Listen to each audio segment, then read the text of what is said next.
All right, and we are back here on the GSMC Football Podcast. And for the final part of the show, we're going to talk about Najee Harris's fifth-year option not being picked up. Um, so let's get right into that. So he has consistently rushed for 1,000 yards in each of his first three seasons in the NFL. Um, and they didn't pick up his fifth-year option. It seems like they want to evaluate his performance under new offensive coordinator Arthur Smith before making any commitment beyond 2024. And I think also you have the emergence of Jaylen Warren as well. So, maybe this could be it for Najee Harris. And Najee Harris has struggled at times with the Steelers. And, part of that has been because the offensive line just hasn't been good since he's gotten drafted. But yeah, it's just at times like you see, some of his I don't want to say routes, but like you see how I've seen a couple videos like from prior seasons. Like there was that one against the Eagles where he could have very easily just kept running and he would have gained more yards, but instead he starts, trying to, juke out a man and then ends up getting tackled. I don't know. That's just one thing I could think of. But yeah, it's just he hasn't been at times he's like I said, he's struggled, but again, he's still managed to, reach 1,000 yards. So let's kind of go through Najee Harris's stats with the Steelers since he got drafted back in 2021. So yeah, I mean, 2021, 307 carries or 307 attempts, 1,200 yards rushing, 7 touchdowns. 2022, 272 attempts. 1,034 rushing yards and 7 touchdowns, and then had one more rushing touchdown in 2023. Had 1,035 rushing yards and 8 touchdowns. But yeah, I mean, towards the end of the year, him and Jaylen Warren were really running the ball effectively for the Steelers, and that also helped the Steelers get to the playoffs. So if we go to let's see if we can go to the game logs. But yeah, you go back to. Wow. Yeah. Didn't even get over 100 yards till the Seahawks. And that was on December 1st, or December 31st. Apologize for that. But yeah, he 31 yards rushing against the 49ers, 43 against the Browns, 65 against the Raiders, 71 against the Texans. Yeah, I mean, he got 99 against the Bengals, so he was 1 yard shy of 100. And that was on November 26th. But yeah, I mean, didn't get over 100 yards until the Seahawks game. He had 27 carries for 123 yards and 2 touchdowns, and then he had 26 carries for 112 yards and a touchdown. So yeah, ran the ball effectively the last two games, but then only had 37 yards rushing in the playoff game against the Bills. He's 26 years old. I mean, I feel like with Jaylen Warren, maybe they move off of Najee Harris again because of the running back position.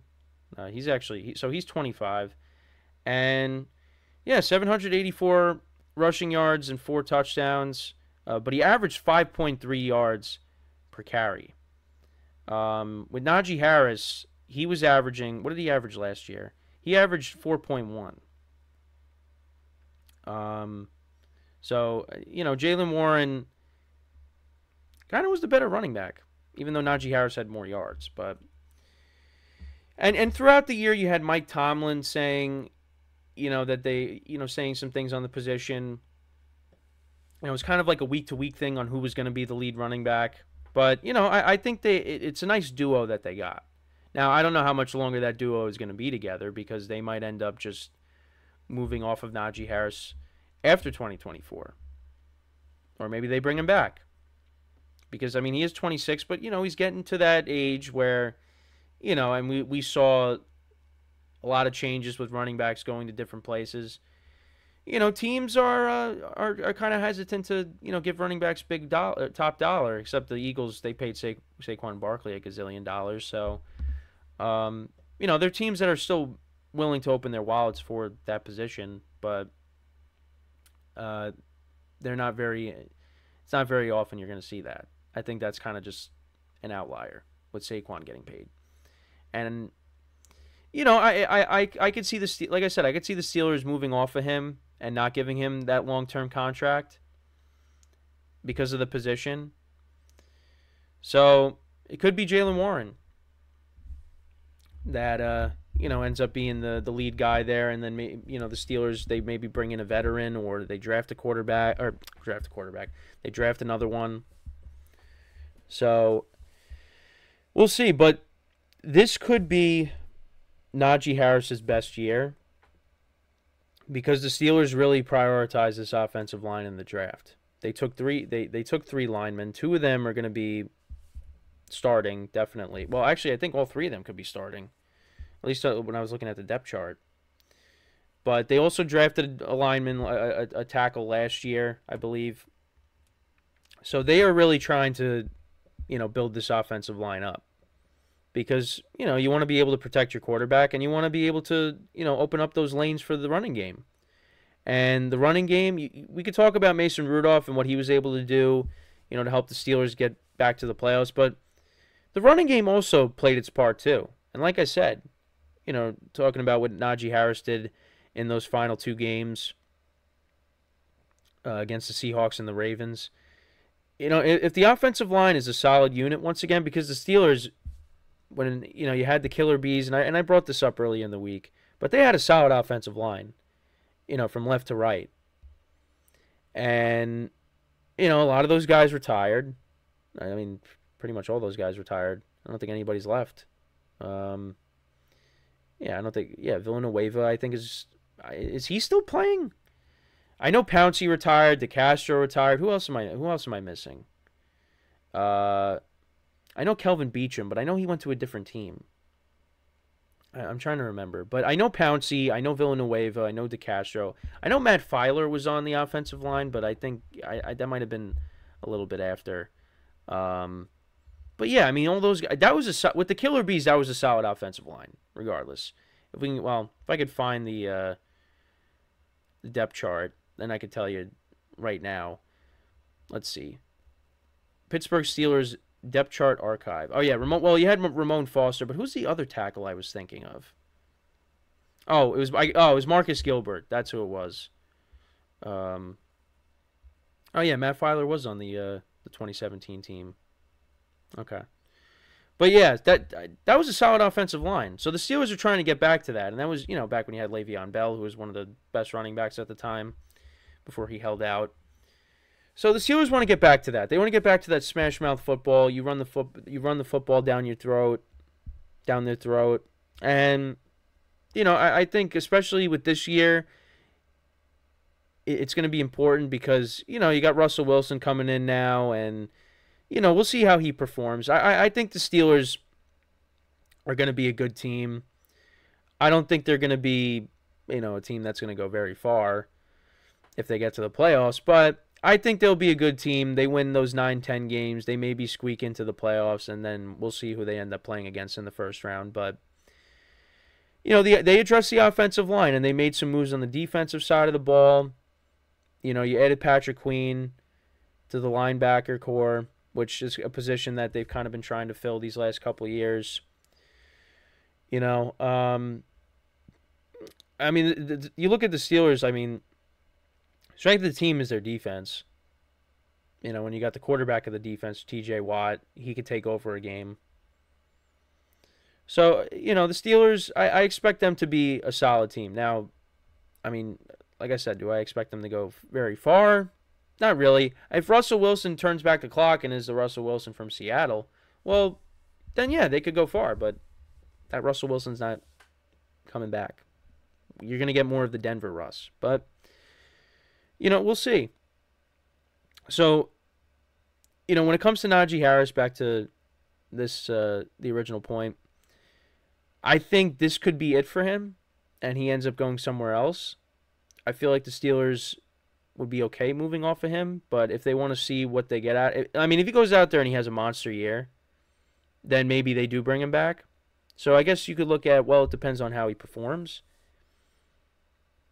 Because if he goes out there and he has 1,500 yards rushing and double-digit rushing touchdowns, then yeah, maybe you want to bring him back. But, you know, if he goes out there and, you know, he has over that, you know, he gets around the 1,000-yard mark like he has, you know, he has like 7 or 8 touchdowns.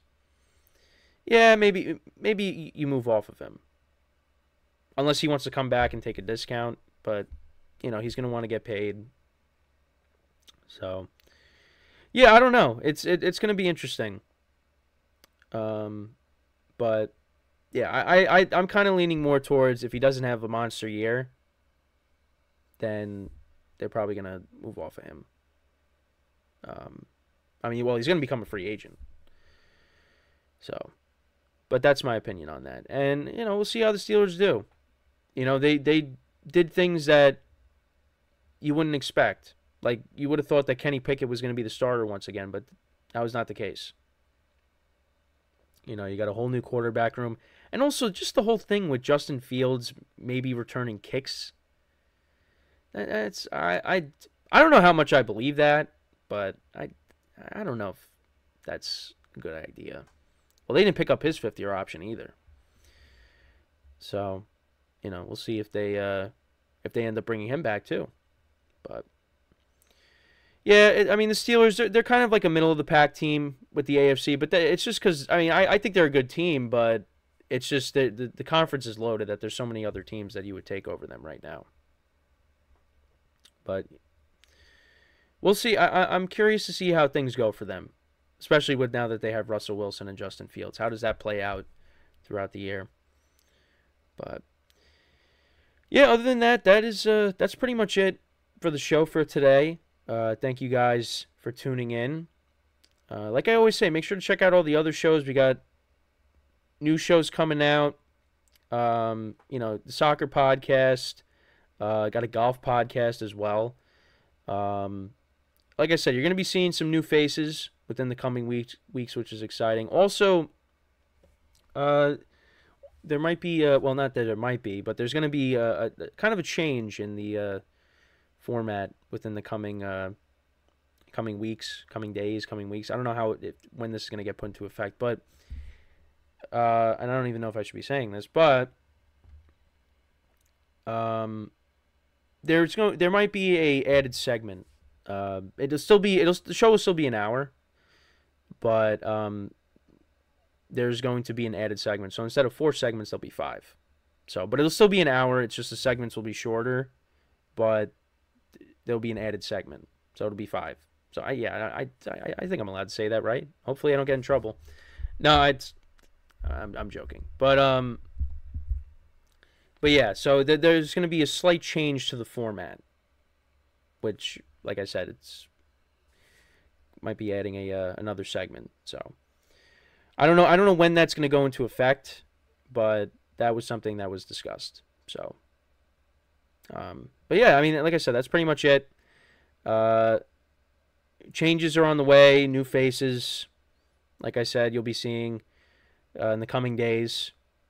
And yeah, make sure to check out all the other shows with the basketball playoffs, hockey playoffs, baseball, wrestling, soccer.